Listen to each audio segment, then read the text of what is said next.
जय हिंद। चलिए आज हम लोग झारखंड का एक्साइज कांस्टेबल, झारखंड पुलिस और झारखंड फील्ड वर्कर, ये जो सिलेबस इसका कोटा का दिया है वो तीनों का तीनों जो है सो सेम है।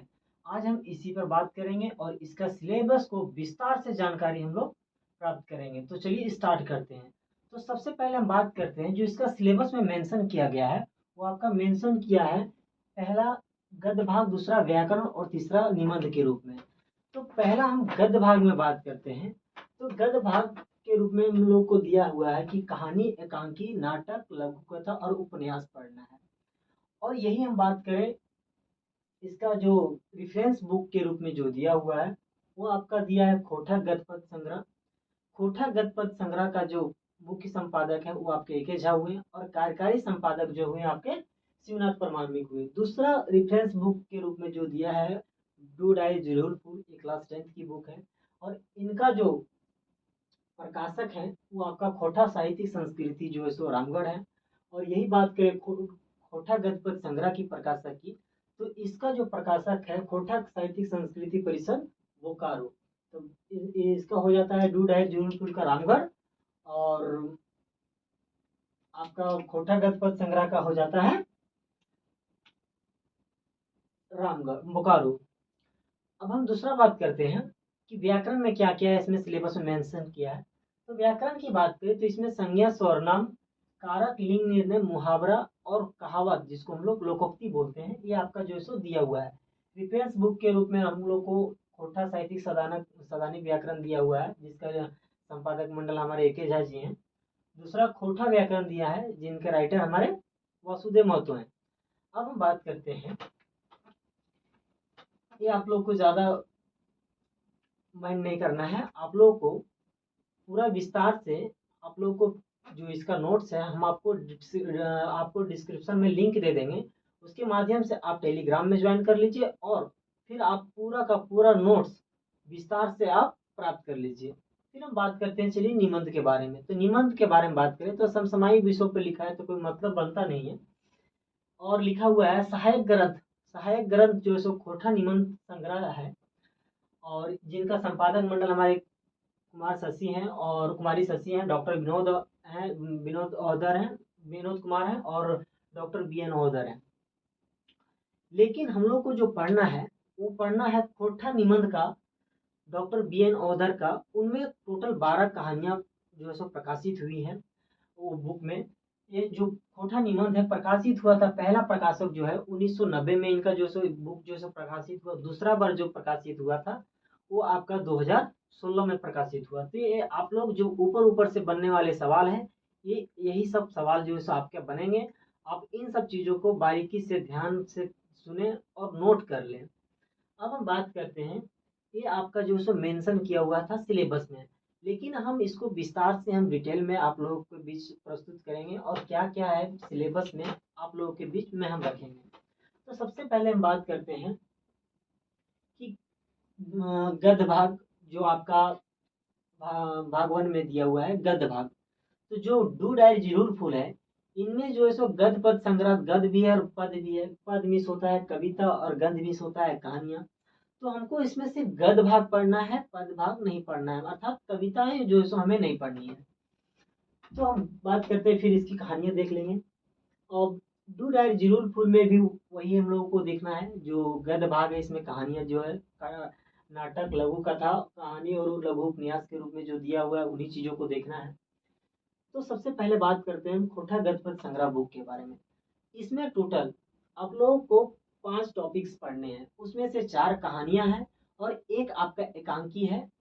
और हम एक एक करके सारी चीजों पर बात करेंगे। दूसरा बात करते हैं हम लोग डू डायर जरूर फूल।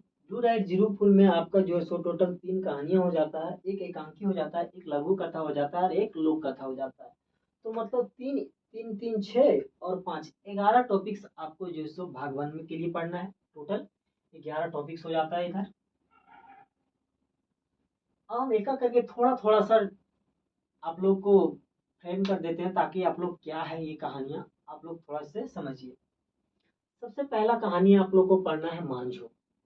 मांझो का जो राइटर है हमारे भुवनेश्वर साहू जी हैं। और मांझो कहानी में आप लोग को बताया गया है मुख्य रूप से कि एक आपका मांझो होती है इस कहानी में मुख्य पात्र के रूप में। तो इस कहानी का जो मुख्य पात्र है, मुख्य पात्र से आपका प्रश्न अक्सर बनता है। प्रीवियस ईयर अगर आप देखते हैं तो आपको इसमें पता चल जाएगा कि मुख्य पात्र से क्वेश्चन पूछा जाता है।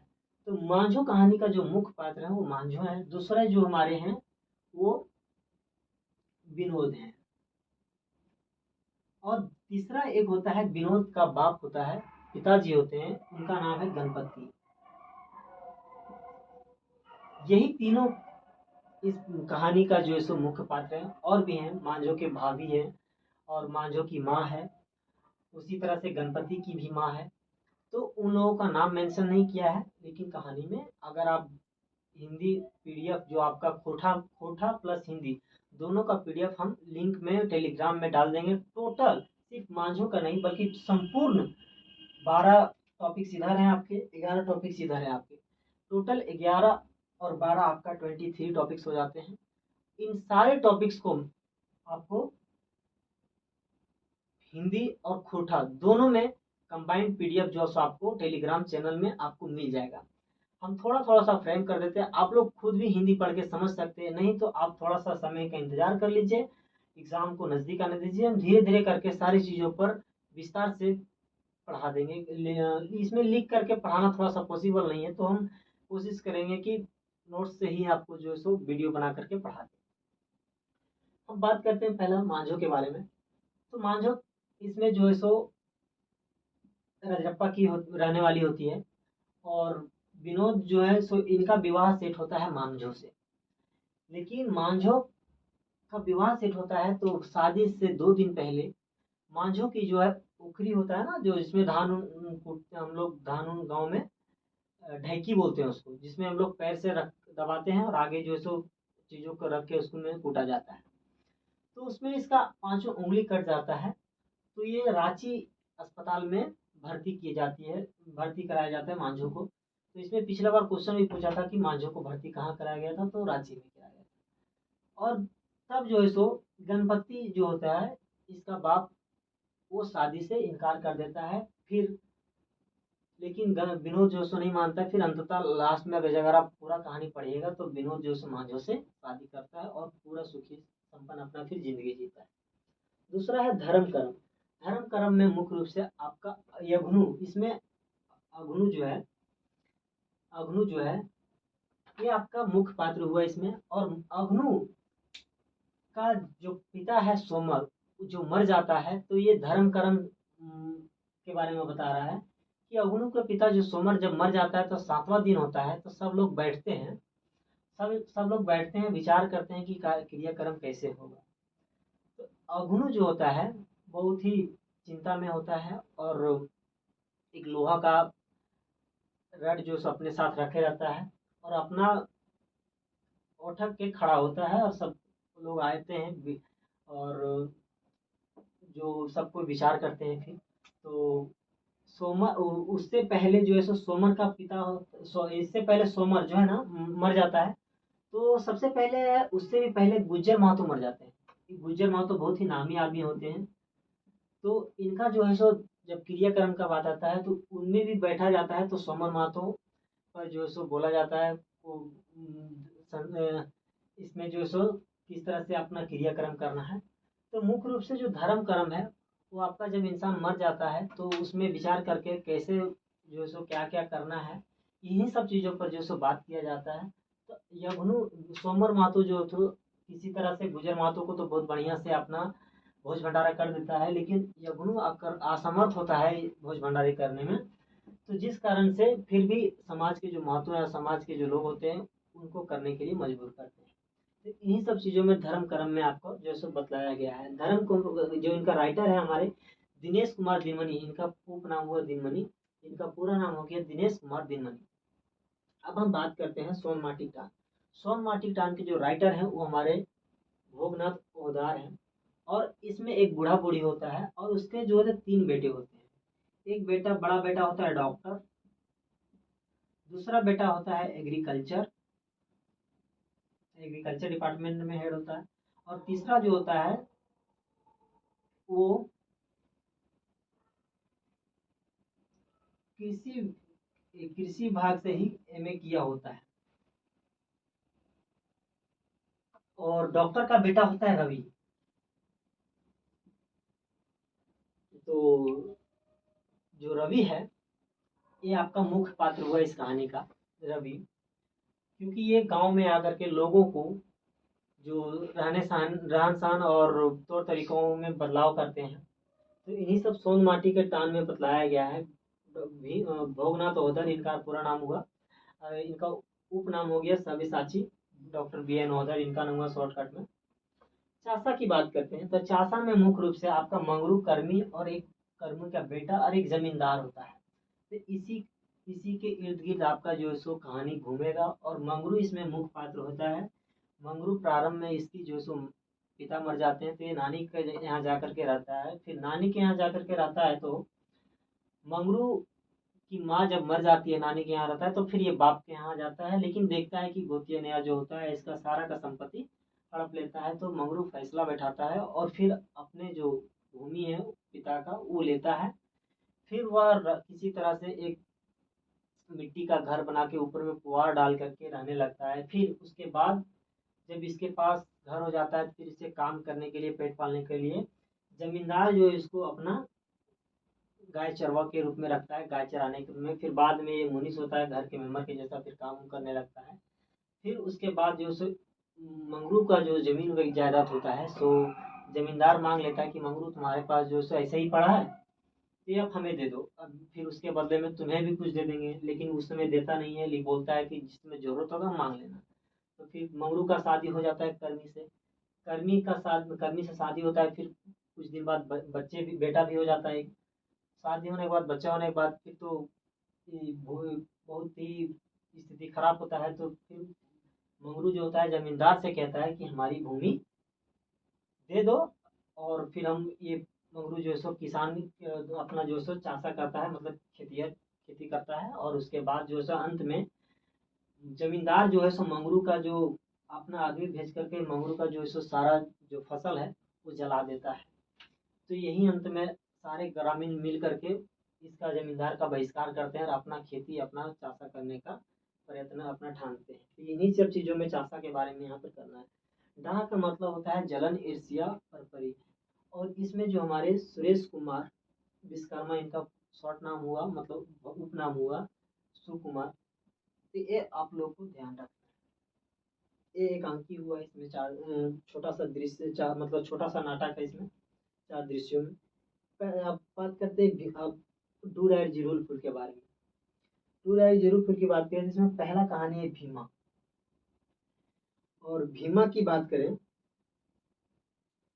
तो इनका जो राइटर है हमारे मनपूरन गोस्वामी है। और भीमा जो है, ये भीमा अपने गांव में प्रथम श्रेणी से पास होता है, मतलब उच्च सबसे ज्यादा मार्क्स ये भीमा को आता है। भीमा का बाप होता है छुटुआ।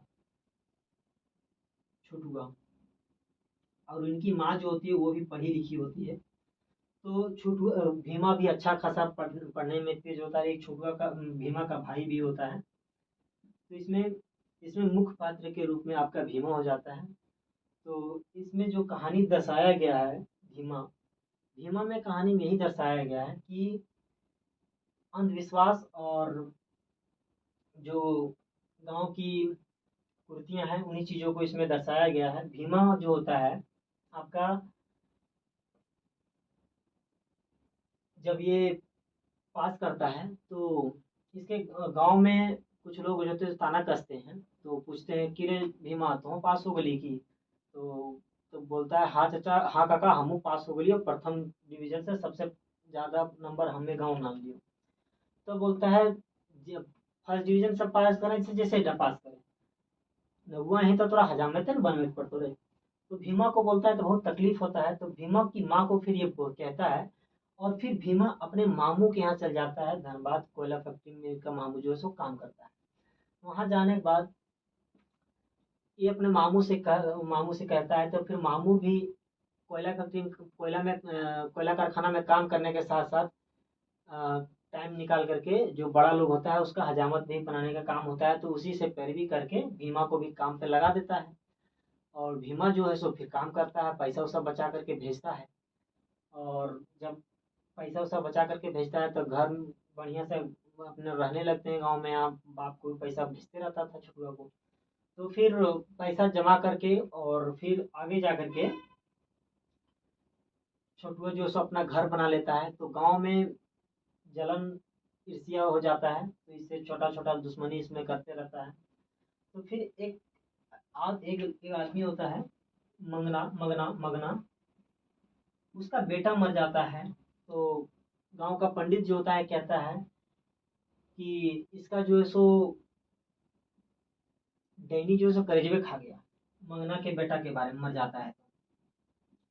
तो बोल तो ये पूछता है मंगना, बोल के खेल के बो। तो वो बोलता है कि छोटुआ को माँ जो से भीमा छोटे जो छोटुआ के बीवी जो से भीमा की माँ है, वो आपकी बेटा का इथी खा बेटा को जो सो खा गई। तो सब गांव वाले लोग जो सो इकट्ठा हो जाते हैं भीमा के घर में, उसको निकालते हैं। भीमा छुटुआ रोकने का भी प्रयास करता है लेकिन रुकते नहीं है, तो दरवाजा तोड़ देते हैं लास्ट में। तो देखते हैं कि जो छोटुआ की माँ है सो सदमे से फांसी लगा के मर जाती है। तो फिर भीमा आता है, क्रियाक्रम करता है।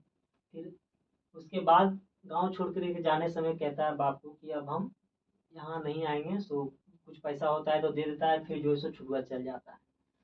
तो अंत में कहानी में एक प्रारंभ होता है कि छोटुआ जब खेत से आ रहा होता है, तो वही जो पंडित होता है उसका दामाद मर जाता है। तो दामाद मर जाता है तो छोटुआ पूछता है क्या की भल है। तो बोलता है कि पंडित जी के जे अभी नौगनो शादी भले से दामाद मिल गया। तो कहा कि पंडित जी बेच से पता नहीं पड़ल थी कि छोटुआ बोलता है यही बात को। तो थोड़ा सा लगता है कड़वा। तो यही कहानी आपका जो सो भीमा है। राइस्का की बात करें तो राइस्का में मुख्य रूप से ये जो राइस्का है, इसमें जो राइस्का होता है ये आपका नाचने गाने वाला जो नाचने गाने में जो तेज होता है मुख्य रूप से झारखंड के क्षेत्रों में, उसको इसी को राइस्का बोलते हैं। तो इसमें कहानी में जो आपका राइटर है बंसीलाल बंसी जी द्वारा, इनका उनको उपनाम हुआ बंसी। तो इन्हीं का कहानी की बात करें तो एक होता है इसमें जो रईसका होता है, उन जो पुरुष पात्र है उनका नाम रईसका ही है। तो इसमें मुख्य पात्र के रूप में आप रईसका ही बोले, अगर रईसका नहीं है तो फिर इसकी बीवी झुनिया हो जाएगी। तो झुनिया इसकी बीवी होती है। तो पहली बार जब शादी नहीं हुआ होता है तो जो रईसका है, तो झुनिया की गांव में आपका जो है सो नृत्य समारोह के में जब भाग जाता है तो उसमें पुरस्कार भी रखा जाता है। तो झुनिया और कर्मी और चमकी और मुनिया, ये तीन इसकी सहेली हुई। झुनिया की तीन सहेली हुई, कर्मी, चमकी और मुनिया। तो ये आपका जो सो उस उस कार्यक्रम में आगे जाकर के बैठती हैं। और फिर कार्यक्रम को आगे जब बढ़ाता है तो रईसका भी बहुत उत्साहित होता है कि देखेंगे। और फिर जब देखता देखता है तो फिर आंखें पहली बार यहीं पे रईसका का जूनियर से लड़ता है। फिर दूसरी बार जो है सो बड़का नदी में जब नहाने के लिए जाता है तब देखता है। यही है रईसका। फिर इसका शादी हो जाता है। अंत में जब रईसका का पिता मर जाता है तो सारी जिम्मेवारियां रईसका पर आ जाता है। और फिर जब रईसका की जिम्मेवारी आने के बाद घर द्वार नहीं चल पाता है तो ये मुख्य फिर रांची चल जाता है अपने मित्र के पास। और मित्र के पास चल के जाकर के वहां पर ये रिक्शा चलाने का कार्य करते हैं। हमारे ये रेस का कहानी हो गया। हरियरे हरियर तीसरा कहानी बात करें, हरियरे हरियर इनका जो राइटर है हमारे गजाधर महतो प्रभाकर जी हैं। हरियरे हरियर का राइटर जो है सो गजाधर महतो प्रभाकर जी हैं। इसमें एक प्रभात है इनका मुख्य पात्र के रूप में हरियरी हरियर में प्रभात है। और इनका एक बूढ़ा बाप होता है। जब प्रभात पढ़ लिख करके बाहर से आते हैं तो इनका बूढ़ा बाप कहता है कि बेटा सो अब हम खेती बाड़ी नहीं कर पाएंगे, सो अपना तुम जिम्मेवारी संभाल लो। बहुत तकलीफ होता है प्रभात को, पढ़ा लिखा है और आकर के अचानक से बोले घर में खेती करने काम धंधा करने के लिए। तो देखता है कि खेती बाड़ी में बहुत तरह का दिक्कत होता है। तो खेती पटाने के लिए जो सो पहली बार जो मोटर होता है वो लाता है मोटर पंप। कौन? प्रभात। प्रभात अपने बूढ़े बाप से पैसा लेकर के मोटर पंप लाता है और ग्रामीण लोगों से मीटिंग करके एक बांध बनाता है।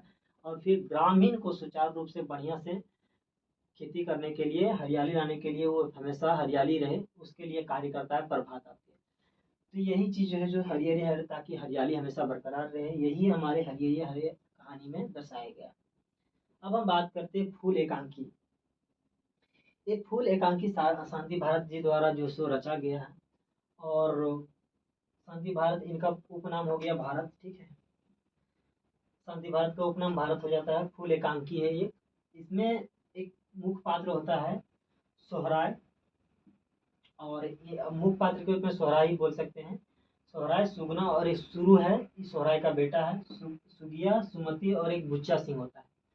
तो प्रारंभ में बुच्चा सिंह जो है सोहराय को बोलता है कि हमको मतलब जो सोहराय होता है उसका एक बैल मर जाता है। बैल मर जाता है तो भाई किसान है तो बैल ही उसका सब कुछ होता है ना। तो किसान जब बैल मर जाता है तो बुच्चा सिंह सोहराय से बोलता है कि हम तुम्हारा बैल जो सो खरीद देंगे, सो तुम हमको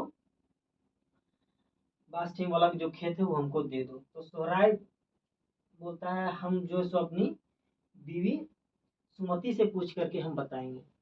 तो बुच्चा सिंह बोलता है कैसा आदमी है जो हम लोग तो अपनी थी से नहीं पहचानते। तो बोल नहीं, हम लोग जो सो हम अपनी घर से बात करके बाप को बोलेंगे। फिर उसके बाद सुमति और सुगिया दूसरा दृश्य में होता है। पहला दृश्य में आपका सोहराय और बुच्चा सिंह आता है। दूसरा दृश्य में सुमति और सुगिया जो है सो, सुगिया का भी जो है एक बैल मर जाता है, और सोहराय का भी जो सुमति का भी एक बैल मरा हुआ होता है।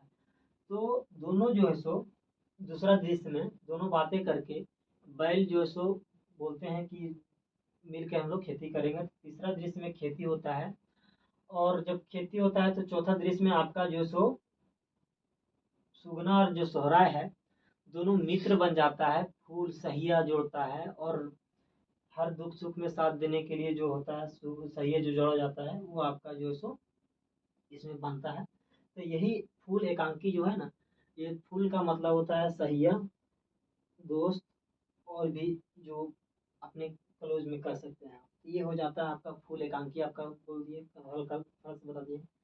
मूड फुचका की बात करें तो मूड फुचका जो है सो एक लघु कथा है। गिरधारी को स्वामी आकाश कोटी इनका पूरा नाम हुआ। आकाश कोटी हम शॉर्टकट में लिखते हैं।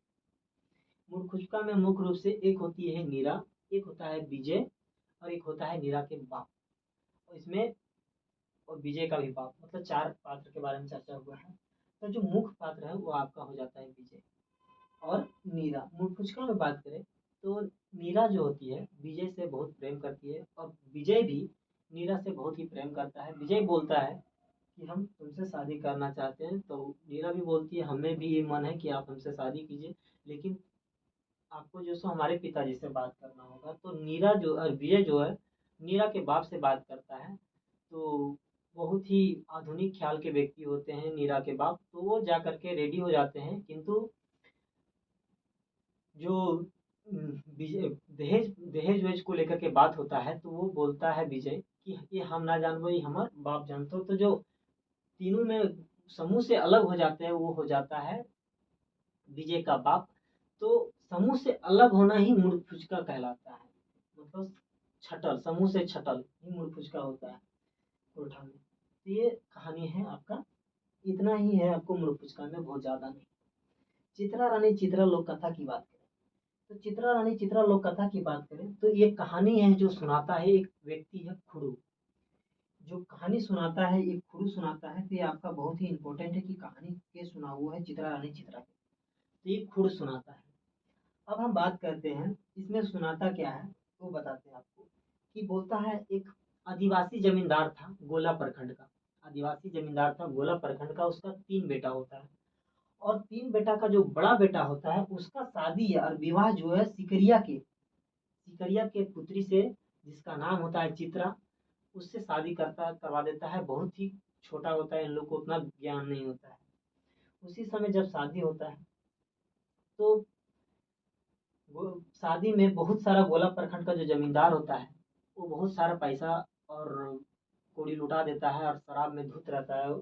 तो धीरे धीरे उसका जो दीवान होता है गोला प्रखंड का जमींदार का, तो वो सारा जो सो उसकी बीवी मर जाने के बाद, गोला प्रखंड के जमींदार की बीवी मर जाती है, फिर वो भी मर जाता है, अपनी सारी जिम्मेवारियों को अपने दीवान के हाथ दे देता है किंतु दीवान जो है सो क्या करता है, और उसके ये जो तीनों बच्चे हैं उसके नौकरों को जैसा व्यवहार करता है, तो क्या करते हैं तीनों जो है उसे भाग जाते हैं गांव से, उसका महल से, घर से, अपने ही घर से भाग जाते हैं। फिर उसके बाद जब काफी दिन हो जाता है, जब ये बड़ा हो जाते हैं तीनों, तो बड़ा बेटा को कुछ जिसकी शादी हुआ रहता है उसको पता होता है, तो ये छोटा को भी पता चल जाता है, छोटा को बताता है। तो छोटा जो बेटा है वो जाता है सिकरिया, सिकरिया जाता है। तो चित्रा रानी का जो एक नौकरानी थी घर की, उसके यहाँ पहुँचता है। तो फिर उसके बाद जो है सो चित्रा रानी से मिलता है। फिर उसके बाद चित्रा रानी कहती है तुम अपने गरीबी के बारे में पिताजी से बोलना नहीं। तो फिर उसके बाद जब नहीं बताता है, तो सिकरिया के राजा जो है सो जाता है, तो अब देवर के साथ मतलब चित्रा रानी को विदा कर दिया जाता है धन दौलत दे करके। तो फिर उसके बाद अपना वही गांव में चल जाते हैं, गोला प्रखंड परगना में, और उसके बाद वहां से रह करके फिर अपना घर उर बना करके अपना रहने लगते हैं। एक बार क्या होता है कि जो गोला प्रखंड का जो दीवान था, उसकी पुत्री, अब तो राजा हो गया था, उसकी पुत्री जो है सो वो क्या करती है, नहा रही होती है तालाब में, तो उसका जो माला होता है चील साफ समझ के उठा करके ले जाता है और चित्रा के घर में उसकी छानी पर गिरा देता है। तो जो गोला प्रखंड के जो दीवान था, राजा बन चुका था, उसने ऐलान किया जो खोज करके ला के देगा हम उसको आधा संपत्ति अपना दे देंगे। तो चित्रा रानी बोलती है आधा संपत्ति नहीं चाहिए। तो उसके बाद क्या होता है, जो उसको बोलती है कि आप सारे जो कार्य काम करते हैं आप उसको छुट्टी दे दीजिए, 1 महीना के लिए, कुछ दिन के लिए। तो वो छुट्टी दे देता है और खुद जो है सो घूमने के लिए कहीं और चल जाता है। तो उसी समय खेती बाड़ी मतलब खेती का दिन होता है, तो वो क्या करती है चित्रा रानी, जितना खेत होता है सब में वो खेती करवा देती है। और खेती करवा देने के बाद जब धान उपजता है, जब वो आता है, तो सारे लोगों गांव में बट बोल देती है कि ये सबको है, आके सब गांव में बंटवा देती है वो चित्रा रानी। तो उससे जो है सो चित्रा रानी, एक गांव है रामगढ़ में चित्रपुर करके, यही चित्रा रानी के नाम पर जो है इस गांव को नाम जो है सो रखा गया है रामगढ़ का। तो ये था आपका चित्रा रानी लघु कथा, लोक कथा सॉरी। उम्मीद करते हैं आप लोग को ये समझ में आया होगा। अब हम बात करते हैं संज्ञा, सर्वनाम, कारक विशेषण, कारक, लिंग, निर्णय, मुहावरा, कहावत। ये लोकोक्तियों का लिस्ट है, हमको आपको दे देंगे। संज्ञा, सर्वनाम, कारक, लिंग, निर्णय। लिंग 2 प्रकार का होता है, कारक 8 प्रकार के, संज्ञा 5 प्रकार के, सर्वनाम 6 प्रकार के। ये सब तो आपको पता ही होगा। कुछ मुहावरों का लिस्ट आपको दे देंगे, वो आप देख लीजिएगा। तो इसका जो संपादक मंडल सिर्फ आपको ध्यान में रखना है, खोटा साहित्य सदानी व्याकरण के जो संपादक हैं वो आपके हैं ए झा जी, और खोटा व्याकरण जो है ये आपके वासुदेव महतो जी हैं। अब हम बात करते हैं निबंध के बारे में। अब निबंध की बात करें तो इसमें जो खोटा निबंध है, ये आपका जो प्रथम बार जो प्रकाशित हुआ था 1990 में प्रकाशित हुआ था, दूसरा बार जो प्रकाशित हुआ 2016 में प्रकाशित हुआ। ये चीज़ों आप लोग ध्यान में रखिएगा क्योंकि यहाँ से प्रश्न आएंगे। अब हम बात करते हैं पहला इसमें जो निबंध में दिया गया है, बी एन औधर जी द्वारा ये जो इसे राइट इनका बी एन औधर जी का ये छोटा निबंध बुक है। इसमें जो टोटल 12 कहानियां आप लोग को पढ़नी है वो सब टाई चले हैं। पहला कहानी है सब टाई चले हैं। हम आपको 12 कहानियों को थोड़ा थोड़ा फ्रेम कर देंगे, आपको हिंदी और खोटा में दोनों पीडीएफ दे देंगे। आप उसके बाद आप इजीली समझ सकते हैं। फिर भी नहीं समझते तो हम आपको खोटा या हिंदी में बड़ी बारीकी से समझा देंगे। सॉफ्ट टॉय चले हैं का मतलब होता है ये व्यंग्यात्मक है। ये आप लोग को ध्यान रखना है कि इसमें व्यंग्यात्मक निबंध है। तो सॉफ्ट टॉय चलने का मतलब होता है कि सब कुछ चलता है, धरती पर जितना है, पृथ्वी पर जितना है, आदमी, पेड़ पौधा, जीव जंतु, सब कुछ चलता है। इसी के बारे में बताते हैं हमारे राइटर जी कि पृथ्वी पर जितना भी है सब कुछ चलता है गुरुत्वाकर्षण के कारण। तो पृथ्वी गुरुत्वाकर्षण के कारण चलता है पृथ्वी। तो आदमी, इंसान, पर्वत, पहाड़ सब कुछ चलता है। तो इन्हीं चीज़ों में मतलब बतलाया गया है कि जितना भी है पृथ्वी पर सब कुछ चलता है। दूसरा है बखेड़ा में बखेड़ा, लिंग बखेड़ा। जैसे दो मित्र मिल जाते हैं तो बखेड़ा मतलब बखेड़ा मतलब हो जाता है आपका बखेड़ा मतलब नहीं होता है बिना मतलब का बात करना। तो बखेड़ा में बखेड़ा, लिंग बखेड़ा। तो लिंग बखेड़ा की बात करें तो इसमें जो बताया गया है कि लिंग जो है, इसमें लिंग के बारे में, स्त्रीलिंग और पुल्लिंग के बारे में मुख्य रूप से जो सो बातें किया गया है, इसमें बखेड़ा किया गया है। तो अगर आप पूरा कहानी पढ़िएगा तो बहुत बहुत ज़्यादा नहीं है, सिर्फ इसमें बातें किया गया है कि पुरुष स्त्रीलिंग और पुरुष मतलब पुल्लिंग जो है सो पुल्लिंग कुछ जो है सो पुल्लिंग का जो पर्यायवाची होता है कुछ कुछ वो आपका स्त्रीलिंग हो जाता है। तो इन्हीं सब चीज़ों में जो है सो बतलाया गया है। बैच का बगैर काम कम। बैच का मतलब होता है बातें करना।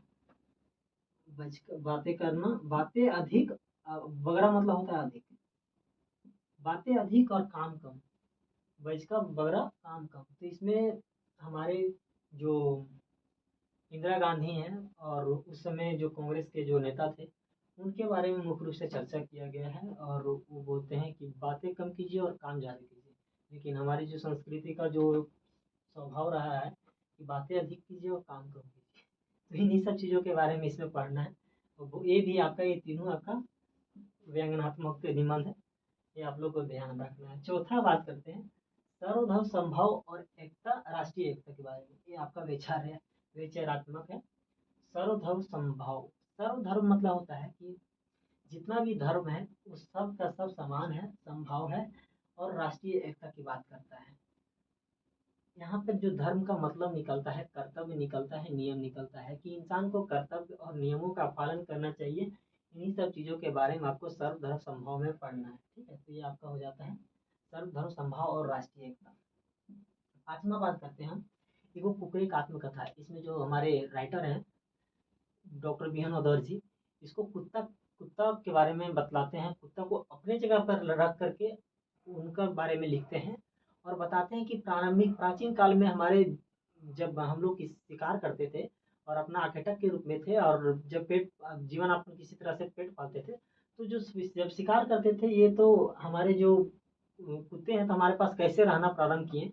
तो उन्हीं की चीज़ों के बारे में बात करते हैं और बताते हैं कि कुत्ते भी हमारे जब प्रारंभिक में हमारे पास रहना है तो उस समय भी कुछ कुत्ते जो सो हमेशा सतर्क और ये रहते थे कि इंसान जो है सो हमें भी ना खा जाए। तो इन्हीं सब चीज़ों के बारे में कुकर मतलब कुत्ता के बारे में आत्मकथा बताया है कि अब प्राचीन काल से वर्तमान काल तक जो कुत्ता हमारे साथ कैसे रहा। तो ये है आपका कुकरे, एगो कुकरे का आत्मकथा। ये सब चित्रण करते हैं इसमें हमारे राइटर। छठा है प्रेमचंद्र साहित्यिक सामाजिक सही संस्थाएं योगदान। प्रेमचंद्र के बारे में बताते हैं कि जो हमारे प्रेमचंद्र जी हैं ये साहित्य में इनका बहुत बड़ा योगदान रहा है। और जब 1920-21 में इनका जो जब राइटर मतलब इनका इतना मतलब बढ़िया बढ़िया साहित्य लिखते थे कि अंग्रेज भी इनका कुछ साहित्यों को प्रतिबंध कर दिए थे। और अंग्रेज जो यूपी में एक अंग्रेज थे, वो कोई थे अधिकारी, तो वो कहते हैं कि अगर अभी मुगल रहता तो ये लिखने वाले का हाथ कटवा देता। इतना मतलब बढ़िया तरीके से और इतना जबरदस्त तरीके में देशभक्ति के ऊपर जो है सो प्रेमचंद्र जी लिखते थे साहित्य। और इनका जो साहित्य है वो आपको 3 कालखंडों में बांट करके दिया हुआ है। और तीनों का जो है सो कौन कौन सा निबंध है उसी के बारे में इसमें चर्चा किया है। बहुत ज़्यादा कुछ नहीं है इसमें, ये आप लोग को ध्यान रखना है। आप लोग को अब बात करते हैं भाई बहन के प्रतीक के रूप में परब करम। परब करम की बात करते हैं तो परब जो करम है आपका करम, सबसे पहले तो आप लोग को पता होगा कि भादो एकादशी के दिन जो है सो ये करम जो सो मनाया जाता है भादो महीना में। और करम में मुख्य रूप से भाई और बहन का, और इसमें भाई बहन और भाई दूज जैसा जो है भाई बहन के लिए ही मुख्य रूप से ये जो सो पर्व है और त्यौहार है, पूजा किया जाता है। भाई की सुख संपत्ति के लिए मनोकामना किया जाता है बहन के द्वारा। और इसमें जो है एक विशेष बात है कि करम में जो खीरा पूजा के रूप में चढ़ाया जाता है वो भाई नहीं खाता है बल्कि पिता खाता है, क्योंकि भाई जो होता है सो मामा लगता है। और कुछ खास नहीं है, आप लोगों को पता है, क्वेश्चन पढ़ लीजिएगा आप लोग, अगर नहीं भी पढ़िएगा फिर भी करम। तो आठवां है पर फूल कर परब सरहुल। इसका पूरा इसमें लिखा हुआ है फूल कर परब सरहुल। तो सरहुल के बारे में मुख्य रूप से खेती, झारखंड का तो ये दो बहुत ही प्रमुख है, करम और सरहुल। तो खेती के बारे में ही बतलाया गया है कि जो खेती होता है आपका कुछ खेती के रूप में खेती से संबंधित है, ये कृषि से संबंधित है सरहुल। इसका जो पाहन होता है वो आपका सरना स्थल में जाकर के पूजा करता है और वहीं से भविष्यवाणी करता है कि इस वर्ष जो खेती है आपका किस तरह से होगा। और जो सरहुल होता है मुख्य रूप से ये आपको झारखंड का बहुत ही महत्वपूर्ण, ये आपका सरहुल और करम हो गया। बात करते हैं नौमा, छोटा नागपुर एक नैनीताल नेतरहाट। छोटा नागपुर एक नैनीताल नेतरहाट, ये आपका नौमा जो है निबंध है आपका कि छोटा नागपुर एक नैनीताल नेतरहाट। इसके बारे में बात करते हैं तो टोटल 58 लोग जो है सो नेतरहाट के यात्रा के लिए निकलते हैं बस से, रांची से। और जब जाते हैं तो वहाँ का जो दृश्य है, नैनीताल आप मतलब नेतरहाट तो आप लोग को पता होगा कि पलामू डिस्ट्रिक्ट में है। तो वहाँ का जो दृश्य है बहुत ही रोचक और बहुत ही अच्छा है। तो उसके बारे में थोड़ा सा मतलब अपना जो गए वहाँ पर तो उसके बारे में बात करते हैं। छोटा नागपुर के नैनीताल नेतरहाट, ये डॉक्टर बी एन नवोदर जी बात करते हैं इसमें, वो लिखते हैं।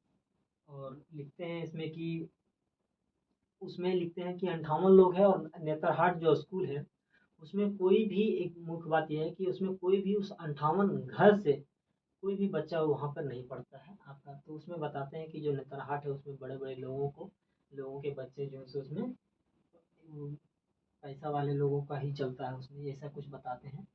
तो आप लोग हिंदी वाला पढ़िएगा तो आप लोग को क्लियर समझ में आ जाएगा। 10वां है, हमीन के संस्कृति अटकर ऊपर संकट। हम लोग का जो संस्कृति है और उसके ऊपर जो आने वाला संकट है या तो फिर जो संकट है उसके बारे में बात करता है कौन, हमारे राइटर जी। तो हम लोग का जो संस्कृति है, तो बात करते हैं संस्कृति के बारे में। तो जो हमारे झारखंड का संस्कृति है तो समतावादी है। और इसमें बात मुख्य रूप से बात किया गया है कि हम लोग को जंगली के रूप में जाना जाता था झारखंडी लोगों को। और इसमें छोटा नागपुर को मुख्य रूप से दर्शाया गया है कि जो छोटा नागपुर का लोग होता है वो जंगली होता है। तो क्योंकि जो छोटा नागपुर के जो लोग हैं या महिलाएं या पुरुष इसमें जो होते हैं, जो तो लिखा गया है इसमें सब मिलजुल करके काम करते हैं। और जब हमारे राइटर हैं वो बाहर जब आते हैं, मतलब छोटा नागपुर से बाहर, तो वो पढ़ाई करने के लिए आते हैं तो उनके जो मित्र होते हैं वो उन पे टिप्पणी टिप्पणी करते हैं कि आप तुम लोग तो जंगली हो। तो उन लोग की जो, अगर जो बिहार की जो सेतु पुल बन रहा था उस समय झारखंड से जो छोटा नागपुर के जो क्षेत्र से जो महिलाएं रेजी मतलब कुली के मतलब रेजी बोल सकते हैं, जो मजदूर होते हैं, वो महिलाएं यहाँ पर के काम करने के लिए आई होती है। तो उनके दोस्त सब बोलते हैं कि देखो, राइटर को बोलते हैं हमारे बेनोदर को कि देखो देखो तुम्हारे गांव का इज्जत, मतलब तुम्हारे घर का इज्जत, छोटा नागपुर की इज्जत। तो उसमें उसी इसी सब चीज़ों के बारे में जो सो हमारे संस्कृति पर जो संकट है और अभी के टाइम में जिस तरह से जो चल रहा है वही सब चीज़ों के बारे में, हमनी के संस्कृति और उसके ऊपर आने वाले संकट के बारे में इसमें बतलाया गया है। अब हम बात करते हैं हम इनके संस्कृति तत्वों पर संकट हो गया। खोरठा लेखन परंपरावादी या जनवादी। तो खोरठा लेखन परंपरावादी और जनवादी के बारे में बात किया गया है। तो खोरठा जो लेखन है परंपरावादी जो हमारे चलता आ रहा है, और जनवादी जो है, परंपरावादी और जनवादी की बात करें तो ये मुख्य रूप से जो परंपरा से हमारे पूर्वजों द्वारा जो चलता आ रहा है, और जनवादी जो अभी वर्तमान स्थिति में, तो इन्हीं सब चीज़ों के बारे में समीक्षा किया गया है।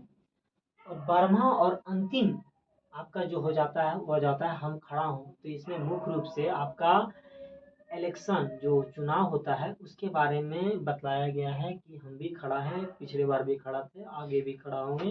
तो इसी सब चीज़ों के बारे में बताता है इलेक्शन के बारे में कि लोगों को बढ़ चढ़ के हिस्सा लेना चाहिए इसमें। उम्मीद करते हैं आप लोग को समझ में आ रहा होगा और आया होगा। ये आप लोग को थोड़ा सा हम अपने स्तर से बतलाने का प्रयास किए। और आप लोगों को क्या करना है, जितना भी राइटर है ये, इनका उपनाम, इनका जन्म तिथि और इनका जो गांव है, माँ बाप का नाम है, हम लिख देते हैं क्या क्या जरूरी है इन लोग राइटर के लिए। नाम हो गया आपका, उपनाम, डेट ऑफ बर्थ, गांव, माता पिता का नाम और इनके द्वारा जो कृतियों की रचना जो की गई है, ये आप लोग इसका लिस्ट हम पीडीएफ के रूप में ऐसे डाल देंगे, लेकिन आप लोग खुद से भी आप इन लोग का लिस्ट जो है सो बना सकते हैं। और उम्मीद करते हैं ये समझ में आ गया होगा आप लोग को बहुत ही बेहतरीन तरीके से सिलेबस को। ये जो सिलेबस है आपका सिर्फ झारखंड पुलिस नहीं है, बल्कि एक्साइज कांस्टेबल भी साथ में है, झारखंड फील्ड वर्कर भी है। इसलिए हम इतना विस्तार तरीके से आप लोग को ये बतला दिए। उम्मीद करते हैं आप लोग को समझ में आया होगा। फिर मिलते हैं नेक्स्ट वीडियो में, तब तक के लिए धन्यवाद।